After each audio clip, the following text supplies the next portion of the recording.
if he fails with Kompany, he's gone. There can't be a philosophy of Bayern, and then you'll find 15 different coaches who can kind of survive in that environment.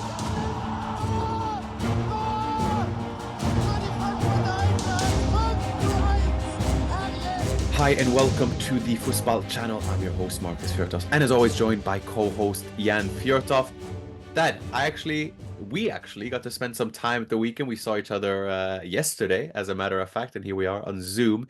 But we had the Jan Fjørtoft football school that you so brilliantly have put together and had since before I was born, to be fair. But why don't you tell the audience of the weekend we spent together, a little bit about the football school you got going before we dig into the Bundesliga news. Yeah, it was great to spend the weekend with you. We went back to my hometown, Gursken. We have the first football school there in 1990. And then I did that for 13, 14 years. And then we took some years off. And now we do it together at Gursken this time as well. But we do it around Norway. We even did it in Glasgow back in the days, Markus. And you were there, helped it out by the youngest team, 4 teams, 80 kids. Between 5 and 10 years of age. You had the toughest job to have the small kids. You're prepping me for like when I have kids in a few years, isn't it? I do that. I want to be a grandfather now. But we did that, and it was brilliant to be there. We hosted together with the local club, Gursken, who made the income, because the income is on tickets, because we played a game. All boys, you played at the all-star team. We both scored. Most surprisingly that I scored than you, I guess. But yeah, it was a great weekend. And now we're back here, and you are working on a special episode. You did some filming when you were there to show the football school. But that's how it is. And then we're sitting between everything, following German football, English football. I had a weekend off from the Premier League, back in the business this weekend, coming up now with a big game, City against Arsenal, of course. But it was a great weekend in Germany as well, Markus. It certainly was, and as a matter of fact, Bayern Munich are top of the table for the first time in 2024. First time top of the table since the 5th game day of last season. Amazing. 2nd place, Dortmund. 3rd place, Leipzig. It's as if order has been restored in German football in a way. But let's start with the league leaders, Bayern Munich, who thrashed Holstein Kiel. 13 seconds in, Bayern scored. And Holstein Kiel, through the old Tottenham player, Lewis Holtby, trying to play themselves out. It's 2-0, it's 3-0, it's 4-0 by half, 6-1 Bayern win, Kane hat-trick, Musiala brilliance. What is there to say about a Bayern Munich team that have won their first 3 games for the first time season under Kompany for the first time since 2018? Kovac, is everything good now at Bayern Munich? Well, it looks like the old Bayern, doesn't it? To go to Kiel to win 6-1. Could it be that they will having a trouble there?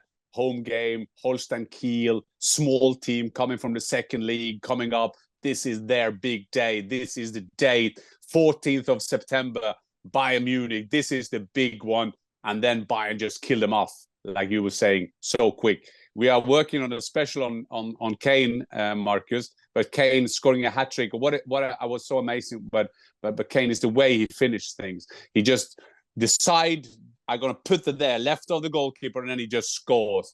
But I think that the main thing now, and everybody speak about in German football at the moment, is Florian Wirtz and Jamal Musiala. Musiala is running around. They call him Bambi. Well, I've seen the cartoon Bambi. He's so far away from Bambi. He could look like it because he's very thin and everything. But in everything that's happening in Bayern at the moment, that is about Jamal Musiala. And Musiala, Wirtz, it's always speculations. Will they one day play together? I guess Simon Rolf as a Leverkusen will say, yeah, they can play together here at Leverkusen. But Bayern looking very good at the moment. Yes, it's good for Kompany. You could be devil's advocate and say, well, they haven't played the big teams yet. But still, the main thing for a new coach is to win football games. And they went to Augsburg convincingly. Now they went to Kiel, winning 6-1. That is Bayern of old. So I think they look well, but it's way, way too early to make a judgment on Kompany. And even Markus, and I think what you're alluding to, if that's the English word, Max Eberl did an interview and he said he was at Sunday he made an interview saying that he was a bit doubtful when he signed Kompany. Yes, he was. Well, it was Max Eberl who was on the double pass on Sport 1, and that I guess provide context for us what double pass is, because, well, before you go on, it's a longer extended interview with the head of sport of one of the biggest clubs in the world. So culturally speaking, having him talking on the matters of Kompany and the recruitment process, he spoke about Kimmich's contract situation. As we know, his contract runs out next year. Goretzka, for the second time this season, was out of the squad. Where does that leave him? All these things were discussed. But before we discuss what he did discuss, a bit of a word jumble there, what is double pass? Because it's very unique for Germany to have something like this, meaning you wouldn't see it in England as such. No, but I mean, the big thing is the ground system of a football club. In Bayern, of all clubs, you have 10, 15 people speaking, of course. But in every club in England, you only have the manager.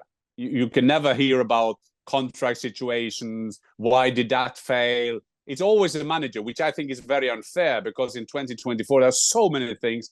Looking at Chelsea manager Maresca, he was so relieved now that he had to talk only about winning a football game than winning at Bournemouth.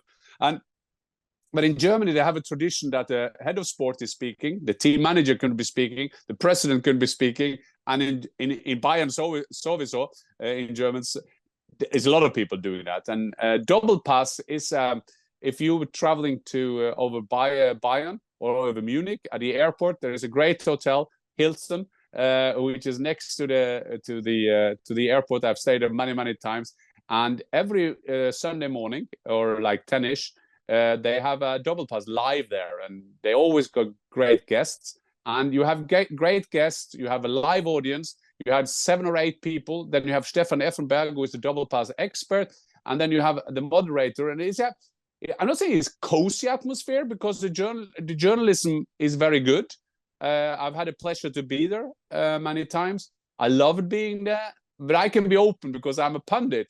But they tend to be open, everybody. I was there last time. I was there with Christoph Freund. That was his first time he was open and talked about it. And kind of, when you're a live audience, you can't say no comment. You can't say, no, I don't want to talk about it. Max Eberl is anyway a guy that is very open. He likes to take it out. And I think in terms of communication strategy, Markus, sometimes it's better to be open, to leave no speculations around, and just be open about it. And he was very open about saying that Kompany, he was doubtful, but we have to put that in context as well, remember, because they had many candidates. Number one was Alonso, they couldn't get him. Then could Nagelsmann come back? That didn't happen. Ralf Rangnick, no, he stayed by Austria. So he's just stating the fact, but he's also saying that in a meeting with Kompany, he was convinced. He has to say that, of course. He didn't have to say the first thing, but he has to say that. But I think that Max Eberl doing well there, because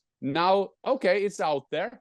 It's good for him as well, because he's doubtful. It's easier to say after 9 points and 6 goals in Kiel, of course. But he was open about it. Vincent Kompany, I'm not 100% convinced yet. And that is nothing to do, and I've said this before, the leadership, the experience of Vincent Kompany. I'm just saying, when you always get tough for Bayern, I mean, there have been tougher people than him struggling with that. So far, so good. And Max Eberl was good in the double pass.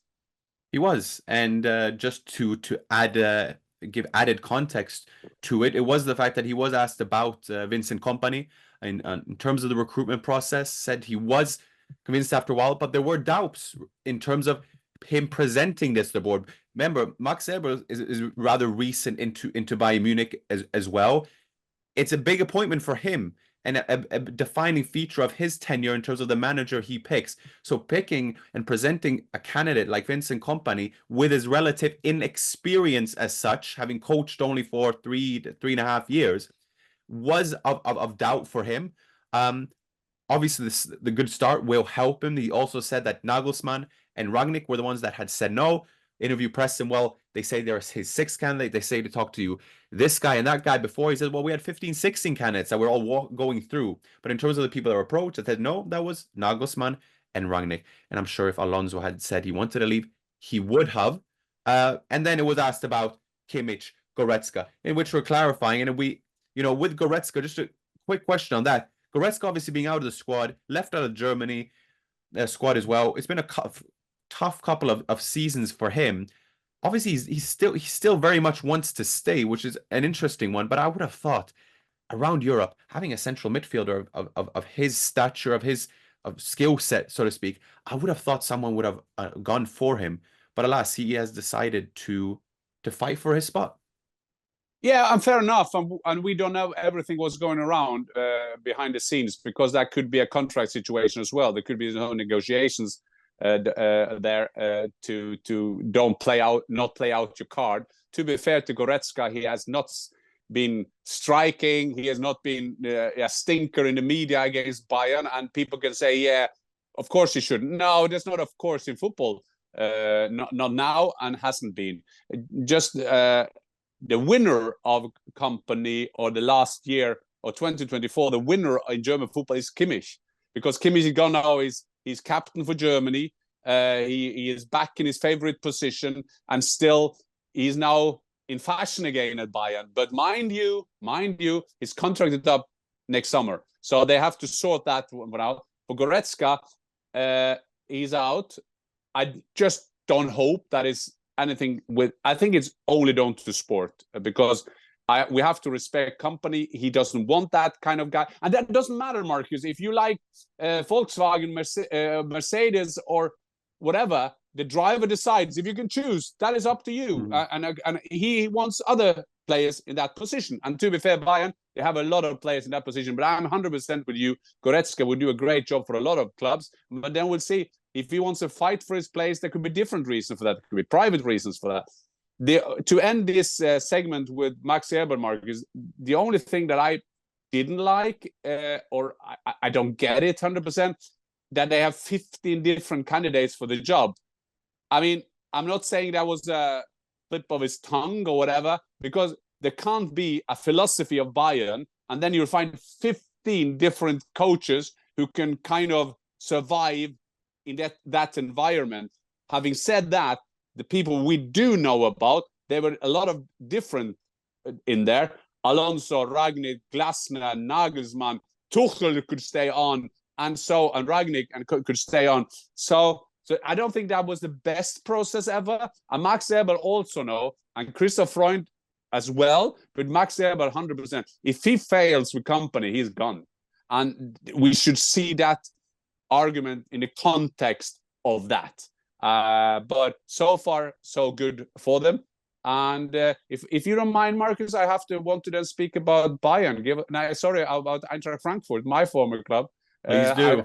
They're back. Now, yeah, tell people how back they are, because you're a bit more neutral than me, although you are a big fan as well. No, well, Wolfsburg play against Eintracht at home. A revived Wolfsburg under Hassan Hüttl. Not the most impressive of home records, but nonetheless, Wolfsburg a lot more improved than they were in the Kovac last season. And in comes Eintracht. In comes former Wolfsburg striker Omar Marmoush. Wolfsburg go up in the lead, and then Eintracht turn it around 2-0 or 2-1 to Eintracht Frankfurt. Omar Marmoush, 2 goals. And not only Omar Marmoush, you might think, well, that's a great performance from him, but it was a great performance across the line. Ekitike is still continuing on that form he was. Tuta, Christensen, etc. There were doubts about Toppmöller. Now the last couple of games, you had the game before the international break against Hoffenheim, now against Wolfsburg. It's a all in all, pretty good start to the season for Eintracht. Even against Dortmund at home, the first game of the season, they lost late. They should have led to a big chance, which they missed. But Eintracht are onto something. Yeah, and you summarized that great, because Dino Toppmöller, although they got 6th position last season, he was under pressure because the fans wanted to play a different way. They thought they were too careful, and so on. Yes, the results are good, and blah, blah, blah, blah. So this is very, very important for Dino Toppmöller to get this win in there. And they played well at home last round as well. Great way for them. And as you're saying, the 2 strikers, or the offense is so good, but it's also good organized at the back, and the moral turn a game around win away from home is fantastic. And Markus, I feel like turning around now because I was preparing this round. A lot of double goal scorers this Bundesliga round in the different clubs. Yes, there were. Might call it the revival of the nines in a sorts, but a lot of young, exciting players with double goal, double pack, so to speak. You had Demirovic for Stuttgart. You had Adeyemi, who continued his fine form from the international break, where he scored a hat-trick for the under-21s. You had Adeyemi at Freiburg, Boniface as well. All very exciting young players. Yeah, you have a lot of interesting profiles as well, and a couple of Red Bull Salzburg products there as well. Yeah, I followed both of them, of course. Adeyemi being a German, so he plays for Germany. But Adeyemi, is that right to say? Adeyemi, I think he got 7 caps for Austria, so he's in there. That they have another striker coming up. They have Arnautovic, they have Baumgartner. Of course, they played the draw in Slovenia, losing it to Norway. Thank God. I always support Austria, except against Norway, of course. So that was good. Two ex Red Bull guys. And then you have Boniface. I was quite interesting on Monday. Norway played Austria. I have a talk show before every game at Ullevål Stadium, and I had his agent, and was a great chat about Leverkusen. He spoke so highly about Leverkusen and Boniface, the interesting way being injured in Bodø/Glimt in Norway, then going to help me with the club. He went to Belgium, didn't he? Yeah, he went to Union Saint-Gala, if I'm not mistaken. Yes, no, you're not.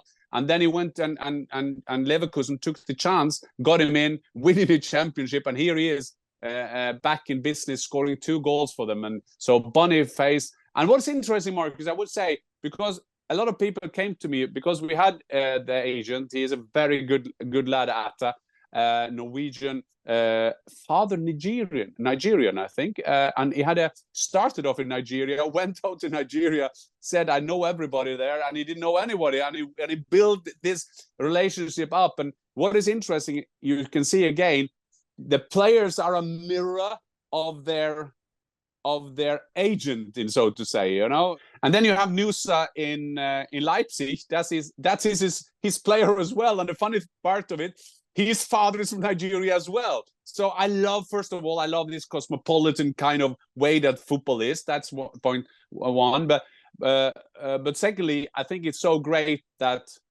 agents want to kind of school them, educate them, being good role models, and they are his players. And I was good to see Boniface now, because he talked about the Boniface deal when Leverkusen came in for him and everything. So it was brilliant. Having said that, Leipzig, when Nusa didn't help this time, 0-0 at home against Union, that's not good enough. Yeah, on the topic of number 9, my predicted top scorer in the Bundesliga was Openda. He missed a penalty. As for Leverkusen, they bounced back, obviously, after losing for the first time in the Bundesliga in 15 months. They won 4-1. Boniface was incredible. He had 2 goals. He had 1 assist. Terrier got his first goal for Leverkusen as well. Berisha got 1 goal back. But Leverkusen were brilliant. Demirovic obviously brought in to replace Guirassy, who went to Dortmund. Dortmund, who then won 4-2 in the Friday game against Heidenheim, made it a bit more exciting than it had to be. Dortmund were good. I think they showed great tendencies of how they will look under Nuri Sahin. Adeyemi was on fire. Very, very good. Then you had Augsburg with the first win of their season against a struggling St. Pauli. St. Pauli getting their first goal of the season, but left it a bit too late. You have them, you have Holstein Kiel, and you have Bochum, who lost against Freiburg. They will be the 3 teams down there. I think there isn't anything to suggest otherwise, and I think that will make it easier for the likes of a Mainz and Gladbach, who both lost at home. Mainz lost at home to Bremen, who went down to 10 men, and Bremen were able to go to win the game through the Bundesliga debutant Derek Kern. And then you had Gladbach, who lost at home to Stuttgart as well. And if I'm not mistaken, I have covered all games then, I believe. You have Mainz losing at home, you said that. And it's interesting now with Bochum, St. Pauli, and Kiel. There are 3 teams after 3 rounds, 0 points. And this is not the Eurovision Song Contest result for UK because they normally get 0 points, especially after Brexit. But this is the truth, and that is the tough part now, because after 3-4 rounds, the journalists, the media, the pundits start like circling in. Where do we go? So far, so good for the big teams. If Kompany had a draw in Kiel, well, they would have been there. Dortmund, Şahin starting off the season. How good is he? We can't remember, Markus, that they won 4-2 against Heidenheim, who were the league leaders. So that was a good win for them. And I agree with you. At the end, there was 3-2 there. Got a penalty, Heidenheim 3-2, and then at the end, Chan, a penalty for Dortmund as well. But now we start circling out. But the thing is, you expect these 3 teams to be down there. The big thing is, what will happen to the big teams? And Leverkusen, the good thing about Leverkusen, and we said that before the season as well, now they are a bit behind, but still, this is Leverkusen. Leverkusen are on level. They are level-headed. This week, back in the Champions League, they managed to not be the hunting one. They are still hunters. So it's still Bayern, and that is the thing that a company got to work with, because Bayern going to win the league this season. That's it. And but it's still a great win for them. Leverkusen 4-1 in Hoffenheim. Florian Wirtz, Boniface, and what they all call. So it's back. We see a tendency of our table now, Markus. Yes, I think we do. And an added variable to the mix, so to speak, will be that European football commences this week. We have 2 German teams going to Madrid. We have Red Bull Leipzig going to Atletico Madrid. We have Stuttgart playing Real Madrid. We have Bayern playing Dinamo Zagreb, Dortmund playing Club Brugge, and then Leverkusen playing Feyenoord. And then we get to see, with 8 now, quote-unquote, groups games, they will need their squad at full depth and at full quality. And we will be able to review those in short. But with that, I think that concludes our Bundesliga roundup. And there will be plenty of games, news, and insights to cover when we get together for the next time. Absolutely. And with Leipzig against Atletico Madrid playing a Norwegian, Alexander Sørloth, who was brilliant against Austria. He was maybe our best man in that game, a fantastic assist to the first goal. And he's playing his old teammates. Leipzig didn't work out for him, but wow, has it worked out in Spain. So till that, Markus, till then, auf Wiedersehen. Auf Wiedersehen.